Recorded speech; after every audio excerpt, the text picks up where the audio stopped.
थासिगे अमदा relief camp लेबा मियामना assembly the वाकत चनब चतकिबा रैलीदा Manipur police ना उतकिबा थवंग अदु लाइबक्थिबनी हाइना नुपी समाज के एडवाइजर केएस इंदुना फोंदोरकले रमसिगी मतंगदा ngasi लम्फेलदा लेबा नुपी समाज के ऑफिस दा नुपी समाज तमी चिमी अमदी इचलगी थोमी सिंगा पुना पांगथोपा पावकी मिफमदा वाफम असे फोंदोखिबने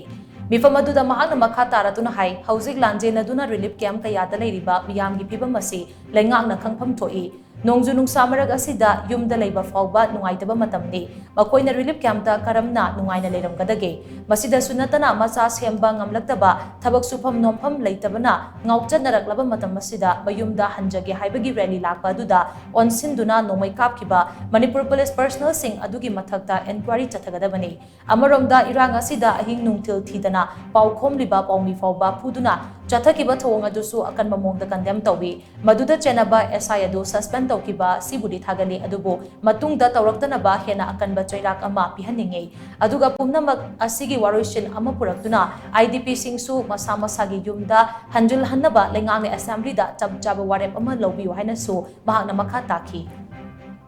सरकार की मिसिंगसिना प्रजा सिंग बजी कनोदा रिलीफ कैंप दा लेइबा सिंगजी मागी ओइबा मरमदम सिदा अथुबा मतमदा हंजल हन्नबसे यारी मकई थुंग होनबियोबा नत्रगदी मी पुनमक्से कोई साबुंगाबु ओलकदोरेबा मोइसु करि हाइतानि हिंबगी महाव याउद्रबा मचा मसु करमाइना सेमगनी हाइबागी आशा उरक्तरबा दुगा यामना खोइसाउरबा अदुगुंबा खोइगी कनो सिंगचे डिस्प्लेस पर्सन सिंगचे मोइसिदा तिजना फादबिरगा मोइगी थमोइजे फादबिरगा अदुगा साउना खोइसाउनरबा मिसिंगदु